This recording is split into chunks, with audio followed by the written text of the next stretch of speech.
शमी के वृक्ष की पत्ती, जैसे ये बेलपत्र होता है, शिव को और गणेश को बेलपत्र शमी पत्र समर्पित होता है।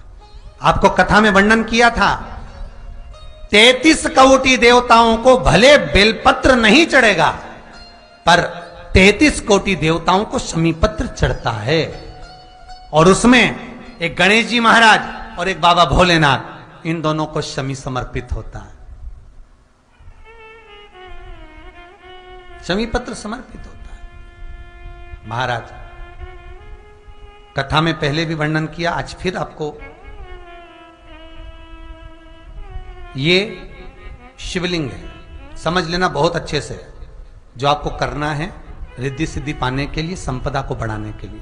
ये शिवलिंग है, ठीक है। ये गोल जलाधारी है, ये चरण से जल नीचे गिरता है। शंकर जी का पूरा परिवार शिवलिंग के आसपास में है। शंकर जी की 5 लड़कियां जो ऊपर से जल नीचे गिरा रही हैं, जया, विषहरा, शामरीबारी, दोतली और देव।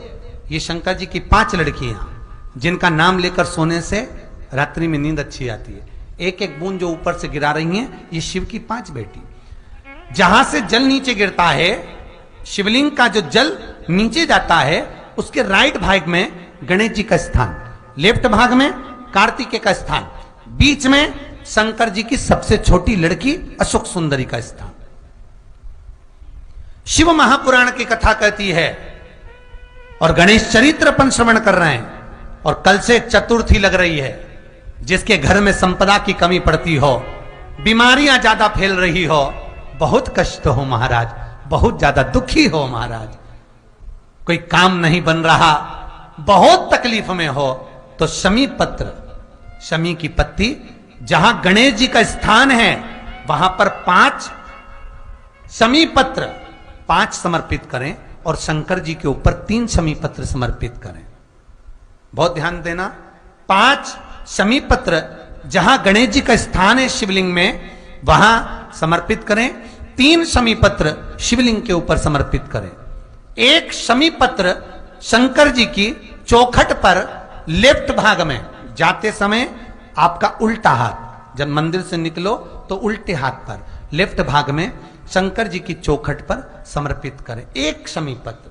और महाराज घी का दिया, जहां लेफ्ट भाग में आपने शमी पत्र रखा है, मंदिर में ना दिया लगाकर, बाहर की ओर जहां शमी पत्र रखा है, उसके ठीक साइड में एक घी का दिया लगा दीजिए।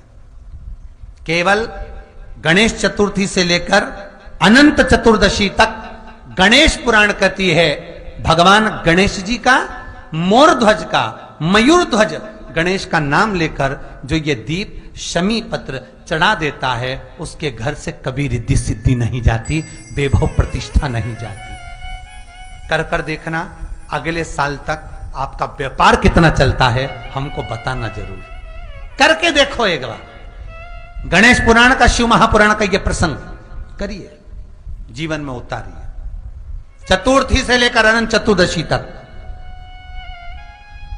गणेश जी का मूल स्थान, आपको गणेश जी की मूर्ति पर चढ़ाने का नहीं बोल रहा है। क्यों नहीं बोल रहा है?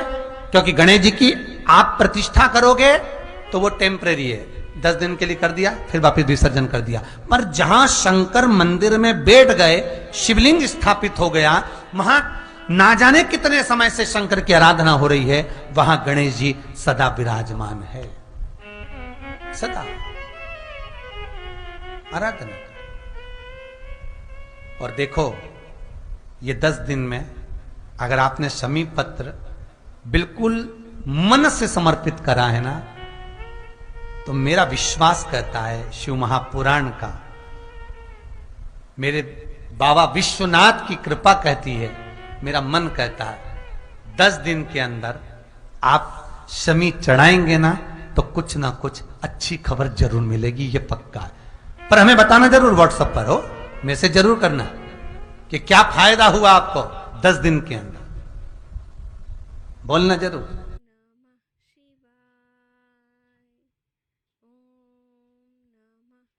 और जैसे ही थोड़ा सा समय निकला, आज रोज प्रतिदिन भगवान भोलेनाथ शाम का समय और गंगा जी पर चले जाए,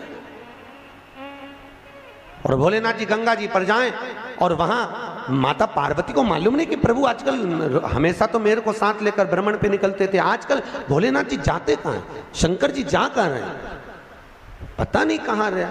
और बाबा भोलेनाथ जी का स्मरण करा। माता पार्वती ने उसी समय पर गणेश जी को भेजा, गणेश जरा मालूम करो पिताजी कहां जा रहे हैं। और पिताजी को देखकर गणेश जी आए और आकर कहा, मां पिताजी तो कुछ कन्याओं के साथ में, कुछ स्त्रियों के साथ में गंगा जी के जल में अटखेलियां कर रहे थे। इतना तो मां से कहना था। भोलेनाथ जी के शब्द सुनकर, गणेश जी के वाक्य सुनकर मां जगत जननी क्रोध में लाल हो गई। माता पार्वती क्रोध में लाल, और उसी समय पर माता पार्वती क्रोध में लाल होकर सीधे गंगा जी के तट पर पहुंच गई, सीधे गंगा जी के तट पर। और गंगा के तट पर माता पार्वती जब पहुंची और जगत जननी ने देखा 5 स्त्रियों के साथ में, 5 कन्याओं के साथ में भोलेनाथ पानी से क्रीड़ा कर रहे हैं। कभी शंकर भगवान उन पर पानी फेंके, कभी वो कन्या इन पर पानी फेंके, कभी शिव पानी फेंके। इतने में माता पार्वती क्रोध में लाल होकर बोली, भोलेनाथ। जैसे भोलेनाथ जी को आवाज दी, शंकर भगवान जल क्रीड़ा करते हुए खड़े हुए और खड़े होकर बोले, क्या बात है पार्वती, इतना क्रोध क्यों करती हो? पार्वती बोली, भोलेनाथ ये स्त्रियां कौन, ये नारियां कौन है? मैं एक पतिव्रता धर्म का पालन कर रही हूं और आप इन स्त्रियों का संग कर रहे हो। होता है कभी कभी, एक पति अपनी पत्नी को रोज धमकी देता था, तू मेरे से सही से रिया कर, भगवान कृष्ण की 16,108 रानियां थी, मैं दूसरी शादी कर लाऊंगा।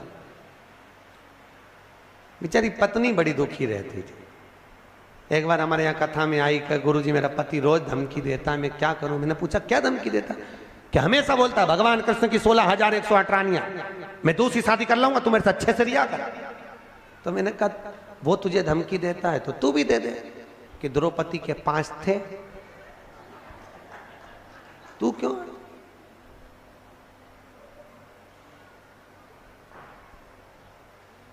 उसने, गुरुजी अब तुम चिंता मत करो, अब बोल। और दूसरे दिन फिर बोला, भगवान कृष्ण की 16,108 रानियां मैं दूसरी कर लाऊंगा।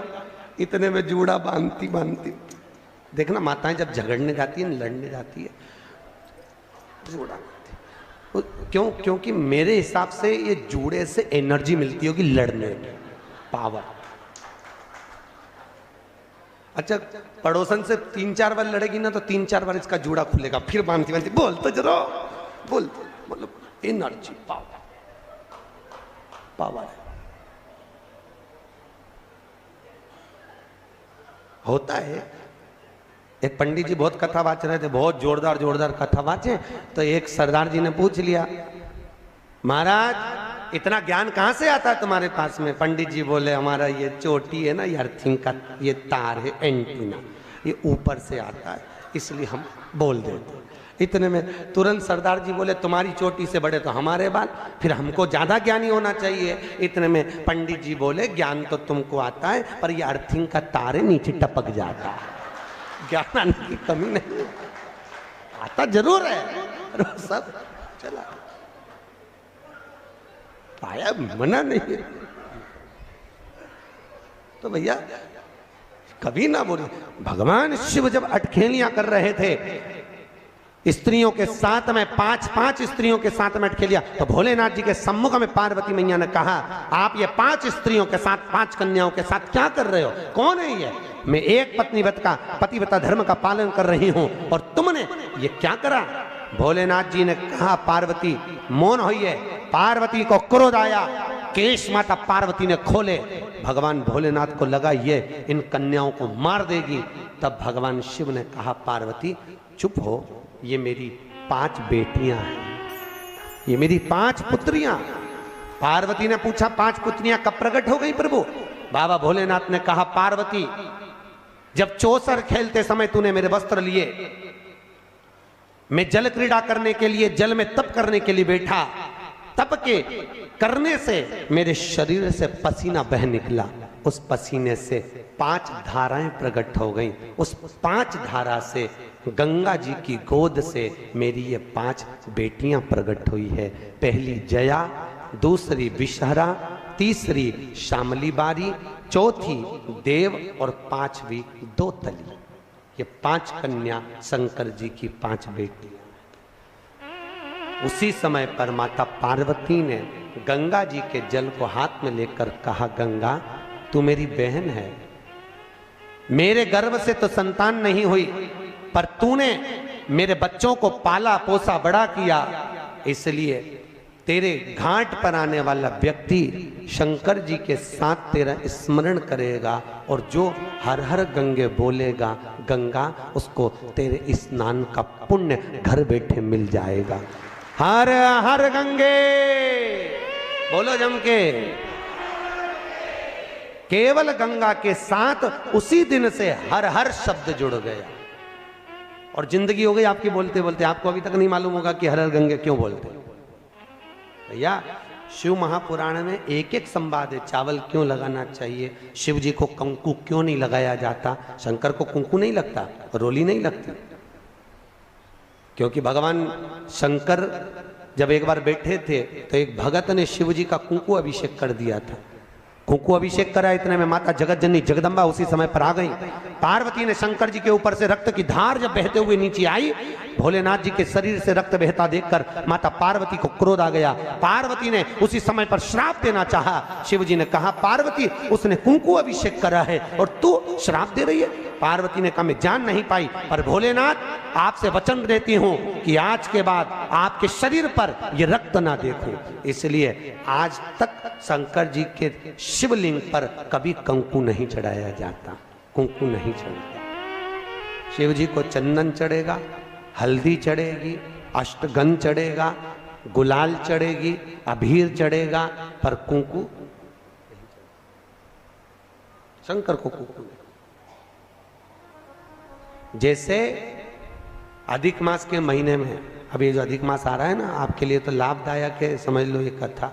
अधिक मास के महीने में जैसे पहले दिन का अधिक मास होता है, ऐसे 5वां दिन का जो अधिक मास होता है, पंचमी तिथि का, पंचमी तिथि का अधिक मास शास्त्र कहता है कि जिसके घर में संपदा की कमी हो, पैसा आ ही नहीं रहा हो, सब दूर उलझ गया हो, बहुत टेंशन चल रहा हो, 3 साल में एक बार अधिक मास आता है।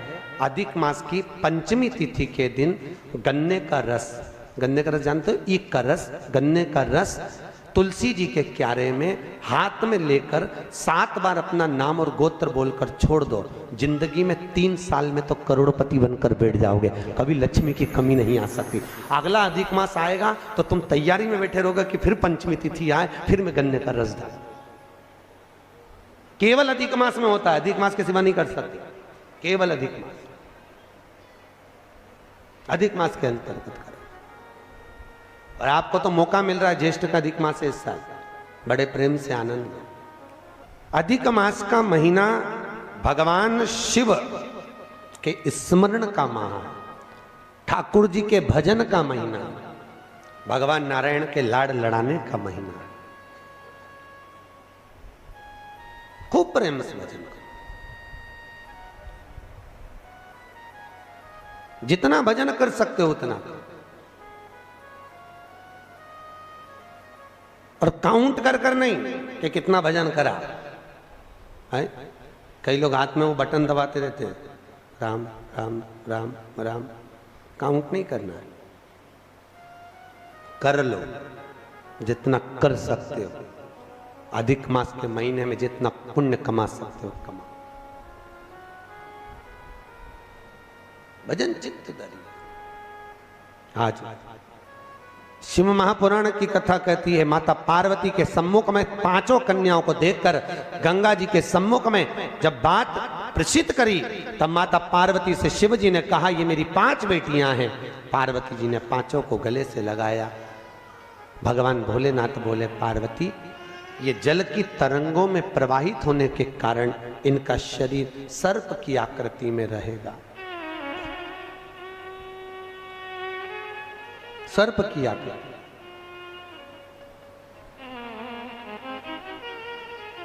और वो 5 कन्या शंकर भगवान की 5 सर्प रूप की बेटियां हुई।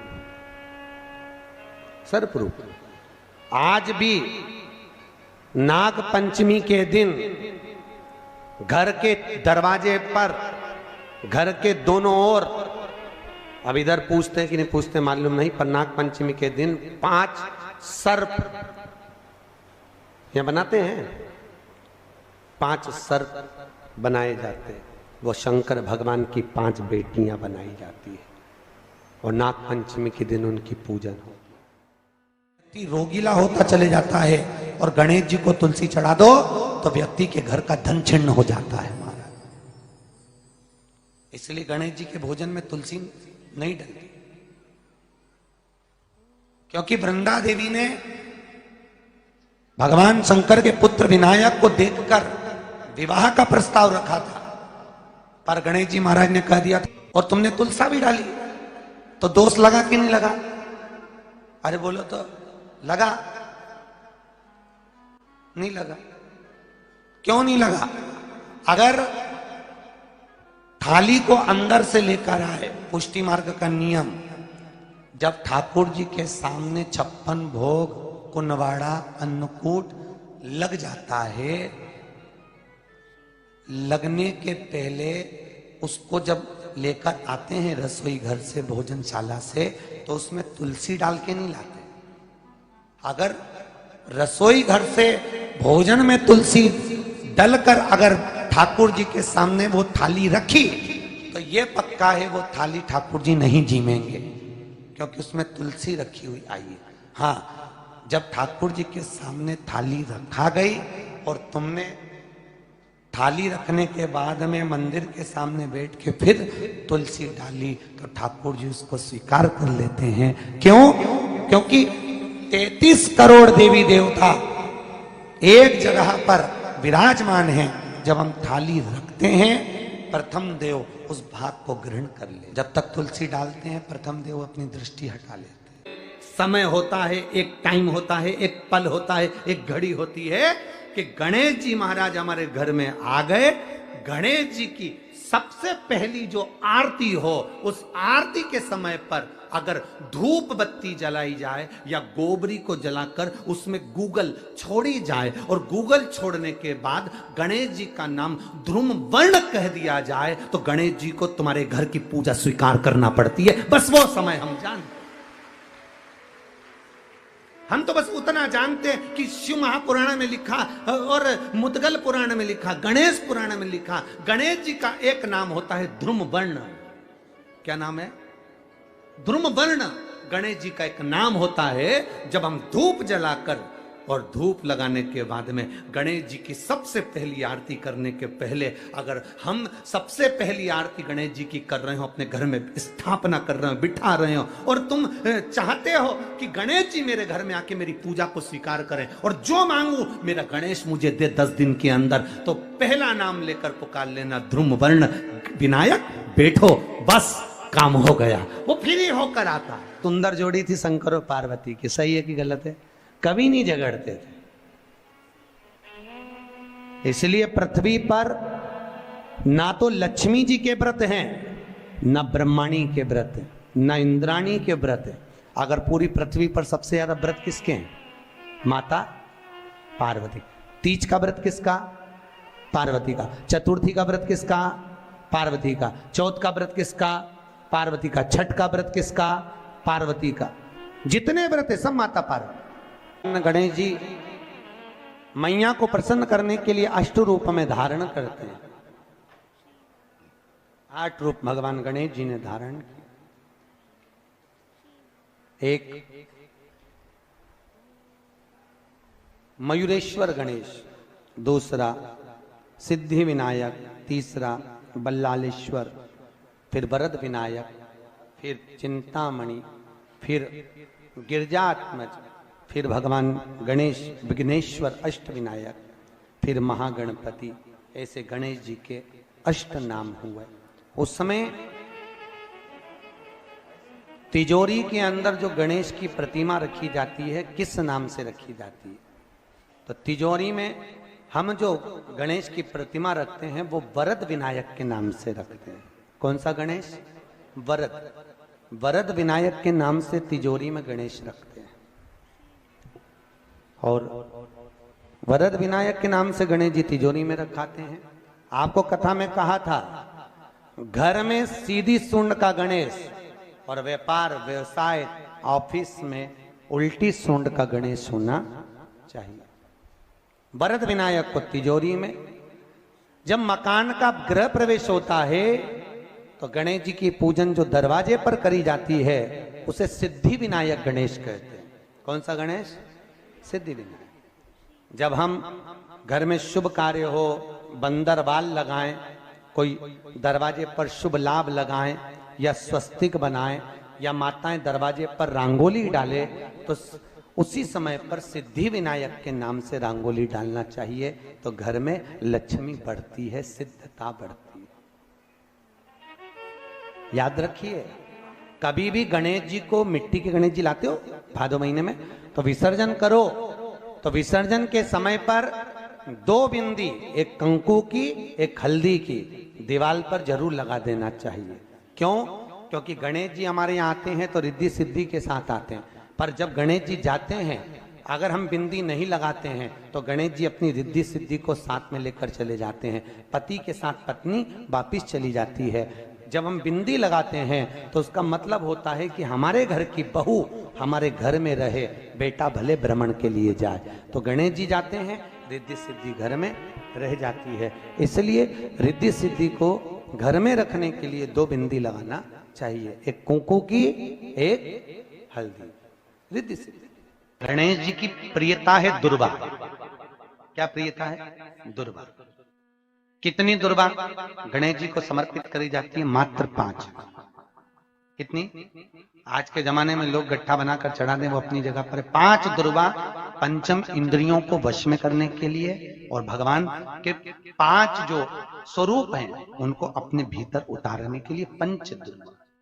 और दुर्वा में भी 3 गांठ। जब दुर्वा समर्पित करी जाती है तो उसमें नीचे दुर्वा की डंडी पर गांठ रहती है, 3 छोटी छोटी गांठें होना चाहिए। चतुर्थी का जो व्रत करने वाली होती हैं, जो चतुर्थी का पूजन करने वाली होती हैं, उनके भीतर का एक भाव होता है कि जैसे ही शाम का समय आए चंद्रदेव का पूजन करें। चंद्र जब प्रकट हो जाए, कलश भर लिया, उसके नीचे आखा दाना रख दिया, चावल गेहूं जो भी आप रखते हो पूजन के लिए, ऊपर पात्र आदि रख दिया, जलाशय, फिर अपन ने घी का दिया लगाकर पूजन भी कर ली। तो जो चतुर्थी का पूजन करने वाली होती है, जो चतुर्थी का नियम व्रत धारण करने वाली होती हैं, बड़ी बड़ी चतुर्थियां करती हैं या उसका नियम धारण करती हैं, तो चतुर्थी का जो पूजन करती है वो किस चीज के लिए होता है? केवल संतान, पुत्र, परिवार, हमारा कुटुंब, हम जिस कुल में हैं, हमारा कुल वैभव की ओर बढ़े, संपदा की ओर बढ़े और उसकी आयु बढ़े, उसकी आयु बढ़े, वैभव बढ़े। बहुत ध्यान दीजिएगा महाराज, चतुर्थी की पूजन में जो आप आखा दाना रखते हो, गेहूं वगैरह कुछ भी जो रखते हो, उसकी बड़ी महत्वता होती है महाराज। यहां तक कहा गया है, चतुर्थी की कथा तो आप लोग पढ़ते होंगे, जो लोग पढ़ते हैं उनको मालूम होगा। चतुर्थी की कथा में लिखा है, चौथ माता के व्रत में वर्णन किया गया है कि वो आखा दाना जो रखा जाता है, मान लो कोई जरूरी काम होता है तभी आखा दाना को रखा जाता है, संभाल के रखते हैं कि हम इस काम के लिए जा रहे हैं और हमारा ये कार्य सफल होना चाहिए। तो जिसने चतुर्थी का व्रत करा है, जिसने चंद्रदेव का पूजन करा, चतुर्थी का व्रत करा, वो गणेश जी से विनती करके वहां से 2-4 आखा दाना उठा ले और जो व्यक्ति का काम अटक रहा है अपने ही घर का, पर दूसरे कुल को नहीं देना, अपने ही कुल के अंतर्गत जो काम अटक रहा है उसकी जेब में, उसके पल्लू में उस चीज को रख दिया जाए। तो चतुर्थी जो अगली आती है, जैसे आप महीने की करते हो तो महीने की, और आप जैसे करते हो कि 4 अलग बड़ी बड़ी चतुर्थी करते हो तो उसके अनुसार आपका कार्य सिद्ध होता ही है। उस आखे दाने का इतना महत्व होता है क्योंकि चतुर्थी का व्रत करने वाली माता जब व्रत करती है तो स्वयं चतुर्थी की कथा में लिखा हुआ है कि पार्वती जी गणेश जी से चतुर्थी की कथा बचवाती। चतुर्थी की कथा बाची किसने थी? स्वयं गणेश जी महाराज ने। और सुनी किसने थी? माता पार्वती। वाचने वाले गणेश जी थे, सुनने वाली माता पार्वती थी। तो चतुर्थी की कथा जब होती है तो उसको स्वयं गणेश जी वाच रहे हैं, तो व्रत कौन सुन रही है? माता पार्वती। और आपने जो आखा दाना लिया वो गणेश जी के भाव से लिया, गणेश जी से निवेदन करके, विनय करके, प्रार्थना कर उसको प्राप्त किया। जितने आस्था चैनल पर कथा सुन रहे हो, जितने फेसबुक और यूट्यूब पर सुन रहे हो, और जितने इस छत्तीसगढ़ की पावन धरा पर बैठकर सुन रहे हो, बहुत सावधानी से सुनना। एक छोटा सा कपूर का टुकड़ा जब आरती में जलाया जाता है तो ये कपूर क्यों जलाते हैं? इस कपूर का महत्व क्या है? इस कपूर का कारण क्या है? ये कपूर है कौन जिसको हम आरती में जलाते?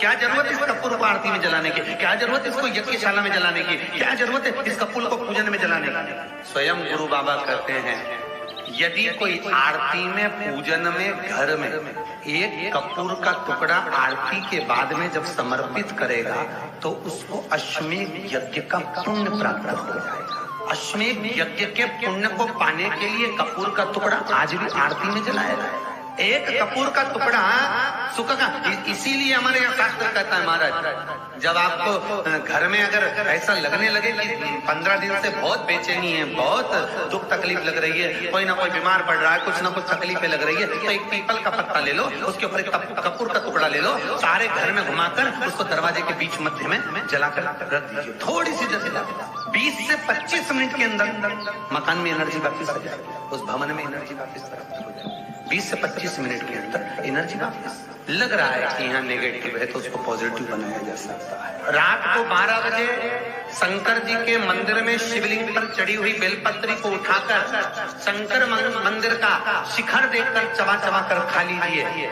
आपके पाँव के घुटने बदलने की जरूरत नहीं पड़ेगी, ऑपरेशन की जरूरत नहीं। पेटता अलमस्तता। इस संवाद के अंतर्गत ये जो संवाद आया है, श्री गणेश जी महाराज ने श्री शैलम पर, कार्तिकेय महाराज की पावन धरा पर, मल्लिकार्जुन की पावन धरा पर, श्री शैलम में 3 प्रश्न श्री गणेश जी महाराज ने करे, और वो गणेश जी के 3 प्रश्न आपको भी ज्ञात होना चाहिए। पहला प्रश्न गणेश जी महाराज ने अपनी माता से कहा, माँ, मृत्यु लोक के अंतर्गत इस भूमि पर जन्म लेने के बाद में अगर व्यक्ति को वृद्ध अवस्था का सामना ना करना पड़े तो उसके लिए क्या करना चाहिए? सुन लेना जवान भाई, जितने भी बेटा बेटी बैठे हैं और जितने आस्था चैनल पर, फेसबुक, यूट्यूब पर सुन रहे हैं, बड़े ध्यान से सुन लेना कि मान लो कि हमें वृद्ध अवस्था देखना ही ना पड़े,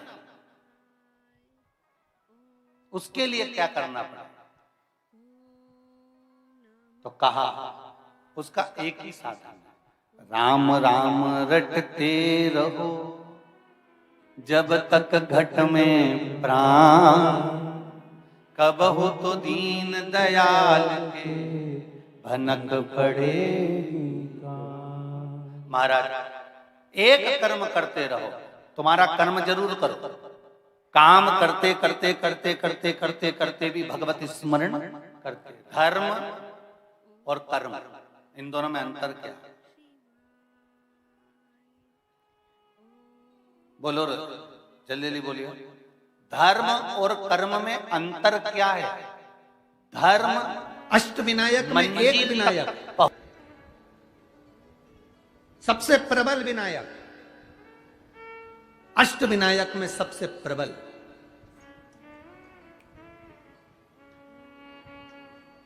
जहां के वृक्ष भी मोर का रूप लेकर आवाज लगाते हैं शिव जी को,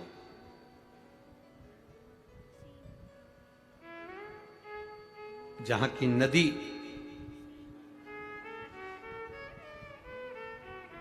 सिंधुरासुर असुर के कारण करहा रही है, तो उस नदी का नाम भी करहा पड़ गया।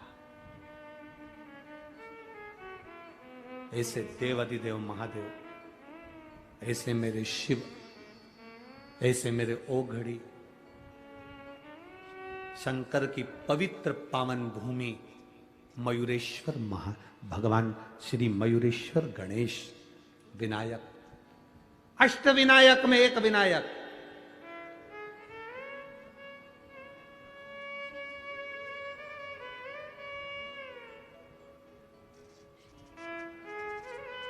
हजारों बेलपत्री के वृक्ष थे,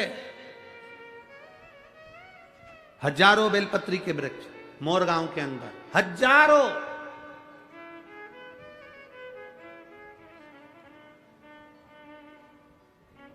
और शिव जी की अति प्रिय भूमि थी मोरगांव, अति प्रिय भूमि।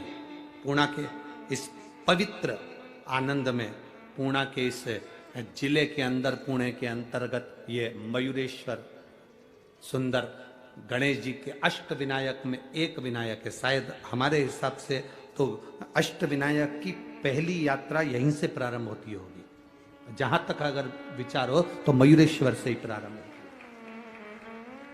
अष्ट विनायक की पहली दर्शन यात्रा अगर कोई निकलती होगी तो मयूरेश्वर से निकलती होगी। पहली मयूरेश्वर आता होगा, फिर उसके बाद दूसरे दूसरे गणेश। क्यों? हजारों बेलपत्री के वृक्ष, शिव जी की परमप्रिय भूमि। आज देवादिदेव महादेव ने माता पार्वती जी को साथ लिया।